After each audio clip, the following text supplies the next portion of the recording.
Hello friends, मैं हूं अजीज। आप देख रहे हैं मूवी स्टॉक चैनल, जिस पर आज मैं रिव्यू करने वाला हूं I know what you did in the last summer film को, जो कि एक्चुअल में थिएटर रिलीज हुई है। जिसे लेकर के अगर आप थोड़ा बहुत कंफ्यूज हो, क्योंकि इस नाम की भतेरो फिल्म आपको इंटरनेट पर देखने के लिए मिल जाएगी और आप थोड़े कंफ्यूज रहे होंगे कि एक्चुअल में इस फिल्म के यूनिवर्स के साथ में चल क्या रहा है। वेल, तो यहाँ पर अगर उसे आपके लिए बिल्कुल ही अच्छी तरीके से क्लियर करूँ तो पहला पार्ट जो उस टाइम पर बॉक्स ऑफिस पर बहुत ही अच्छे नंबर जनरेट करने में कामयाब हुआ था, लेकिन उस टाइम पर क्रिटिक्स ने उस फिल्म को क्या पूरी फ्रेंचाइजी को ही अपना अच्छा खासा प्यार नहीं दिखाया, लेकिन पहले पार्ट ने लोगों के बीच एक अलग ही जगह स्थापित कर दी थी, जिस वजह से वो फिल्म हॉरर स्लैशर के जॉनर में एक कल्ट क्लासिक का दर्जा हासिल कर चुकी है, जिसका एक हिसाब से मैं भी फैन हूँ। लेकिन उस फिल्म के टोन पर सोनी पिक्चर्स वालों ने कई बार रिबूट वाले खेल को खेल करके कहीं ना कहीं उसे पकाने भुनाने की ही कोशिश की है, जिसमें सीक्वल ने कुछ खास ज्यादा कमाल कर नहीं दिखाया था, लेकिन ठीक ठाक सी फिल्म बस उन्होंने बनाई है। दोबारा कभी मत बनाना ये बोल करके मैं आगे बढ़ गया था, लेकिन उसके बाद डीवीडी रिलीज पर उन्होंने घटिया इस फिल्म की रिबूट वर्जन की एक फिल्म बनाई थी, जिसे मैं तो आपको आपके समय को बिल्कुल भी बर्बाद करके देखने की सलाह नहीं दूंगा। और फिर क्या था, उसके बाद फिर से प्राइम वालों को थोड़ी चुल मची, जिन्होंने सोनी पिक्चर्स वालों के साथ में टाई अप कर इस फिल्म की सीरीज के कारनामे को बहुत ही बुरी तरीके से अडेप्ट कर जन्म दिया, जिसके 2-3 एपिसोड्स देखने के बाद मैंने अपना पल्ला उसे झाड़ लिया था। और फिर क्या था, लोगों ने भी उस सीरीज के साथ कुछ उसी तरीके का व्यवहार किया, जिसके बाद जाकर के उसे कैंसिल कर दिया गया। और फिर क्या था, जिस तरीके से पुरानी आईपीस पर हॉलोवीन ने अपनी काफी अच्छी शुरुआत कर हमें पहला सीक्वल दिया था, उसके बाद के पार्ट बेकार थे, तो वही टेक्सास ऑफ द चिनचैन मैसेक्री की भी कुछ उसी तरीके की बुरी कोशिश ने उस फ्रेंचाइजी को कुछ खास ज्यादा अच्छा दिया नहीं है। लेकिन दूसरी तरफ अगर स्क्रीम जैसी फ्रेंचाइज को देखे तो उन्होंने बहुत ही अच्छे से रिवाइव करते हुए उस फ्रेंचाइजी को फिर से वो कहते हैं ना कि जिंदा कर दिया था। जिसके बाद एक्ट्रेसेस की वो जो कंट्रोवर्सीज चली थी, तो स्टूडियोज जो खास करके अपने इजराइल का एजेंडा लेकर के चलते हैं, उन्होंने उन सबको निकाल करके फिर से रिबूट वाली सिचुएशन में उस फिल्म की फ्रेंचाइजी को डाल दिया है। यानी अब स्टूडियोज फिल्म की पूरी फ्रेंचाइजी को फिर से नॉस्टैल्जिया बेट पर पुरानी कास्ट को रिटर्न कर कुछ अलग कारनामा करने की जो कोशिश कर रहा है, उसी राह पर इस फिल्म की भी दो कास्ट या फिर मेरी नजर में आइकॉनिक जूलियन के कैरेक्टर को, जो कि जेनिफर लव प्ले करती है, उन्हें रिटर्न बुलाया गया, जिन्हें स्क्रीन पर देख करके बहुत ज्यादा खुशी हो रही थी। तो वहीं फ्रेडी प्रिंस भी रे के कैरेक्टर में अपना रिटर्न कर रहे हैं। लेकिन दूसरी तरफ उनकी वाइफ सैरा यानी कि हेलन के कैरेक्टर को लेकर के अगर आप कंफ्यूज हो, तो वो फिल्म के पहले पार्ट में अगर आपने देखी होगी तो क्या हुआ है उसे रिपीट कर आपको नहीं बताऊंगा। लेकिन ओवरऑल कह सकते हो इन तीनों को ही लेकर के थोड़ी बहुत उम्मीद जगाती है, लेकिन फिल्म में 2 ही एक्टर है, यही बात दिमाग में डाल करके जाना। जिसके बाद की फिल्म की पूरी सिचुएशन अगर आपने ट्रेलर देखी है तो आपको पता होगी कि जेन जी ऑडियंस पर फोकस करती है, जो कि एक पार्टी को अटेंड करने के बाद जब थोड़ी सी ड्रंक एंड ड्राइव वाली सिचुएशन में जाते हैं, तो वो एक्सीडेंट, किसी का मरना और फिर उसके बाद उस राज को दफन करके सीधे आगे मूव ऑन हो जाना कुछ सालों के लिए। जिसके बाद उन्हें फिशरमैन की तरफ से एक लेटर मिलता है, जो कि उन्हें डेफिनेटली फिल्म का टाइटल कोट करके बताता है कि उन्होंने लास्ट समर क्या किया था। जिसके बाद फिर क्या, इन सब में वो लोग कहीं और नहीं बल्कि फिल्म की पुरानी कास्ट के पास जाते हैं। क्यों और किस लिए, उसका जवाब तो आपको ये ऑलमोस्ट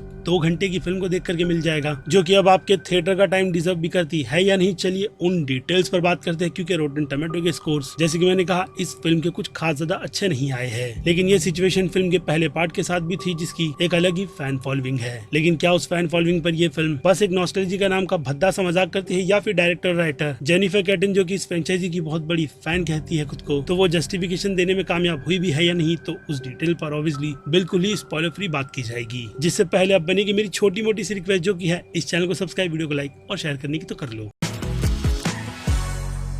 सो फ्रेंड्स, तो इस फिल्म को लेकर के जो मैंने आपको ज्ञान की गंगा बहा करके दी है, उन सब से हटकर अगर सीधे मुद्दे की बात करूँ कि रेटिंग्स, जैसे कि मैंने कहा कि इस फिल्म की कुछ खास ज्यादा अच्छी निकल कर आई ही नहीं थी, तो ऊपर से क्रिटिक्स ने जिस तरीके से इस फिल्म को धोया था, तो फिर एज अ फैन जहां आपको मेरी थोड़ी सी बायसनेस भी देखने मिलेगी, तो हाँ, मैं आपको हाईली रिकमेंड करूंगा कि आप इस फिल्म को एक बार डेफिनेटली चेकआउट कर सकते हो। खास करके तब जब अगर आपने इस फिल्म के पहले पार्ट को नहीं देखा है, तो जिसे अगर आप देखने में थोड़े से भी इंटरेस्टेड हो और अगर ये जानना चाहते हो कि उस फिल्म को लेकर के ऐसी क्या दीवानगी थी उस टाइम पीरियड के हिसाब से, तो फिर आपको यहाँ पर मैं सलाह दूंगा कि इस फिल्म से आपको दूर रहना चाहिए। जी हाँ, अगर थोड़े बहुत कंफ्यूज हो रहे हो तो उस क्लियरिफिकेशन को दूर करते हुए ये फिल्म कह सकता हूँ कि जब डायरेक्टर को दिखाई गई, तो उन्होंने अपने अंदर का डाई हार्ड फैंस को जगाते हुए ये कहा कि जेन जी और पुरानी पार्ट की स्टोरी को फिर से इस फिल्म में डाल करके कुछ भी नया बिल्कुल भी ट्राई नहीं करेंगे, सिवाय पोस्ट क्रेडिट सीन और फिल्म के ह्यूमर में काफी ज्यादा बढ़त करते हुए। क्योंकि आज की ऑडियंस और उनकी जनरेशन जिस तरीके का ह्यूमर रखती है, ये फिल्म उन्हें कैचअप करते हुए मुझे कह सकता हूँ कि कुछ पार्ट में हंसाती है तो कुछ पार्ट में बहुत ज्यादा सैड करवा रही थी कि भाई साहब, ये आप स्लैशर हॉरर फिल्म बना रहे हो या फिर उस पर किसी तरीके का मजाक कर रहे हो, क्योंकि हॉरर तो ये फिल्म मुझे किसी भी एंगल से नहीं लग रही थी, लेकिन हाँ फिल्म की किलिंग शानदार थी, जो कि इसके पुराने पार्ट में इतनी ज्यादा हाईलाइट नहीं थी। लेकिन यहाँ पर उसे फिर से कहूंगा कि आज की ऑडियंस के टेस्ट को ध्यान में रख करके डाला गया है कि ब्रूटैलिटी कितनी ज्यादा इंपॉर्टेंट है। लेकिन अगर आज की जनरेशन के हिसाब से अगर इस फिल्म में किसी एक्टर्स को पिक करूं कि किसका काम मुझे काफी ज्यादा पसंद आया है, तो भाई वो नाम मैडलिन शायद यही था, उन्हीं का निकल कर आएगा, जिन्होंने अपनी क्रिंजीनेस ही सही लेकिन फिल्म की ह्यूमर के टेस्ट को समझते हुए ये ध्यान में रखा कि फिल्म की कहानी में कुछ नया नहीं है, तो उन्हें फिल्म की लाइमलाइट को किस तरीके से अपनी तरफ खींचना है। हाँ समझ सकते हो कि बिल्कुल वही वाले पैटर्न को फॉलो करती है, यानी हेलन के कैरेक्टर का जो ह्यूमर था यहाँ वो पूरी तरीके से खुद में ढाल लेती है, तो वही बाकी सारी की सारी कास्टिंग बस स्क्रीन पर अपनी परफॉर्मेंस दे करके चली जाती है, यानी गहरी छाप छोड़ने वाली बात फिल्म के किसी भी एक्टर से मुझे उतनी भी ज्यादा रिलाय नहीं कर पाई। लेकिन हाँ कुछ ठीक ठाक से एक्टर में जोशुआ का नाम भी आ जाएगा। बाकी दो ओजी कास्ट फिल्म में क्यों और किस लिए है वो बात तो मैं आपके साथ में डिस्कस नहीं करूंगा, लेकिन जो भी हो मेकर शायद अपनी फिल्म का टेस्ट समझते हुए मेरे लिए इस फिल्म को एक रोलर कोस्टर की राइड बनाती है, जो कि बस ऐसे उड़ती है, ऐसे ऊपर नीचे और फिर अंत में सीधे किसी गड्ढे में जाती है। लेकिन पोस्ट क्रेडिट सीन को दिखा करके ये जो कंफ्यूजनेस फैंस को डिवाइड करने की थी, उसमें मुझे लगता है कि मेकर पास हो चुकी है, क्योंकि इससे डेफिनेटली कई सारी ऑडियंस डिवाइडेड होगी। और ऊपर से वो मिड क्रेडिट सीन फैंस के लिए बहुत ज्यादा इंपॉर्टेंट है, क्योंकि इसलिए आगे नहीं बताऊंगा। जवाब जानने के लिए कह सकता हूँ कि ये फिल्म आप थिएटर नहीं बल्कि घर पर बैठकर देखिएगा, क्योंकि थिएटर जाकर के इस फिल्म पर अपना समय बर्बाद करने जैसी तो ये फिल्म मुझे नहीं लगी। हालांकि काम के चलते मैंने किया है, लेकिन खैर आपको मैंने वो एडवाइस दे दी है। बाकी फिल्म प्रोडक्शन के हिसाब से ठीक ठाक सी ही है, जो कि अपने बजट को मैं कह सकता हूँ कि जस्टिफाई तो कर ही देती है। इसके अलावा पुरानी कास्ट और नॉस्टैल्जिया बेस्ड फिल्म में बहुत ज्यादा डाला गया है, जिन सब पर इतना भी ज्यादा फिल्म को रिलाय नहीं होना चाहिए। लेकिन खैर अब जबकि ये फिल्म हो चुकी है, तो इसे देख करके भूलने वाली छवि में मैं इस फिल्म को रखूंगा, जिसका अगर सीक्वल निकल कर आया, जो कि अगर अच्छी कमाई हो गई तो डेफिनेटली आएगा ही, तो उसे देखने में मैं इंटरेस्टेड रहूंगा कि मेकर्स अपने इस तामझाम से कैसे आगे निकलता है। जिसके अब कुछ और डिस्कशन के लिए अगर सीधे रेटिंग के सेक्शन में जाकर के भी बात करें तो एक्शन के लिए 5 में से 3.5 स्टार, क्यों और किस लिए वो डिटेल में आपको प्रोवाइड कर चुका हूँ। और फिर कॉमेडी के ह्यूमर से मैं खुद को इतना भी ज्यादा कनेक्ट ना करते हुए, लेकिन फिर भी इस फिल्म को 5 में से 1 स्टार की रेटिंग तो दूंगा ही। जिसके बाद ड्रामा के लिए ये फिल्म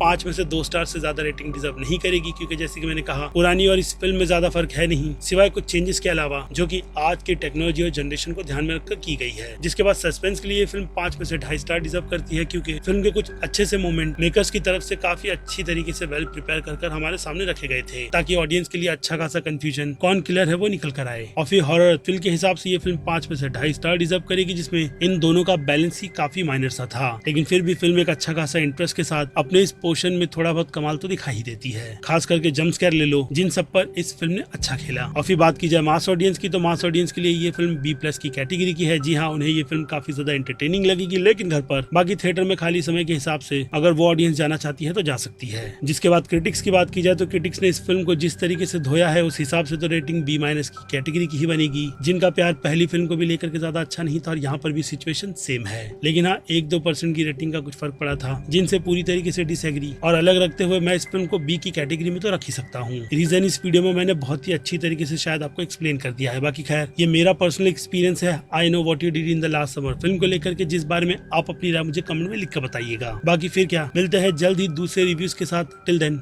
बाय।